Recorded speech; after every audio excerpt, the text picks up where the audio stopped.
Државата нема системски пристап кај мерките за помош во корона кризата, сметаат дел од професорите на економскиот факултет во Скопје, кои одржаа интернет конференција на тема македонската економија во изолација. Велат дека креаторите на економските политики во државата немаат анализа за очекувањата, па компаниите и граѓаните не знаат што може да ги снајде. Дали кризата ќе заврши во следните 2 месеци или ќе трае до септември, а од тоа ќе зависи и нивната економска активност.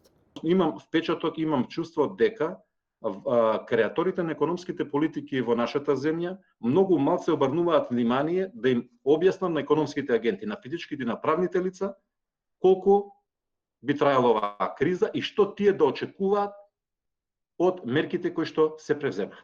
Ако добро им се објасни, а објаснувањата треба да базираат на анализа за ова што го зборував претходно, колку би траела кризата, тогаш верувам дека мерките ќе бидат многу поефикасни. Гледате, некои мерки беа донесени уредби, па беа повлечени, па беа дополнети. Се уште постои дилема дали треба да се дополнат овие уредби. Треба да биде јасен и ако ме прашате мене, треба да биде целовит, како што постои во дел од големите држави. Се носат сите мерки во еден пакет. Не се носат индивидуални мерки една по една, не се соопштуваат поединечно со цел да се види целовитоста. Парите кои граѓаните ги чуваат како заштеди во банките, а се во милијарди, треба да се искористат во овие вонредни услови, смета професорот Филиповски. Наместо да се задолжуваме во странство, државата треба да издаде вонредна државна обврзница и на тој начин да го мобилизира домашното задолжување. Со тоа можеби се намалил и притисокот за задолжување во странство, односно во странска валута, би кажал, бидејќи да не заборавиме дека надворешното задолжување на Република Северна Македонија значи задолжување во странска валута и јавниот долг кој се креира врз база на тоа е долг кој што е изложен на девизен ризик.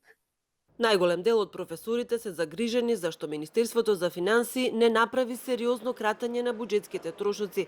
Не може проекциите да се базираат само на очекуваниот пат на приходите и да се прават многу мали на расходната страна, вели професорот Стојков од правниот факултет.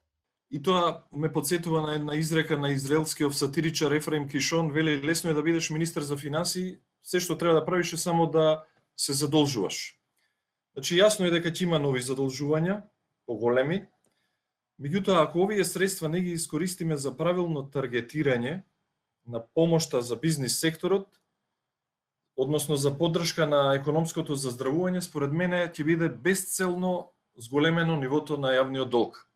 Лекот за економската криза е како лекот за коронавирусот. Треба пациентот да се следи како реагира на терапијата, велат професорите. Пристапот едни мерки за сите не ги дава очекуваните резултати, зашто компаниите различно се погодени од кризата. Се проценува дека нашиот извоз годинава ќе падне за најмалку 5,5% или 9,8% во номинален износ. Поради намалениот прилив на странски директни инвестиции, тешко ќе го финансираме трговскиот дефицит. Ке се намалат и паричните дознаки од иселениците за граѓаните, што ќе донесе поголема сиромаштија во земјата. Сепак оптимизмот се темели на фактот што економската криза е предизвикана од болест и проценките се дека економијата брзо ќе се опорави. Добар сигнал стигна и од Германија, која е моторот на европската економија, а која веќе најави дека ќе почне да функционира во мај.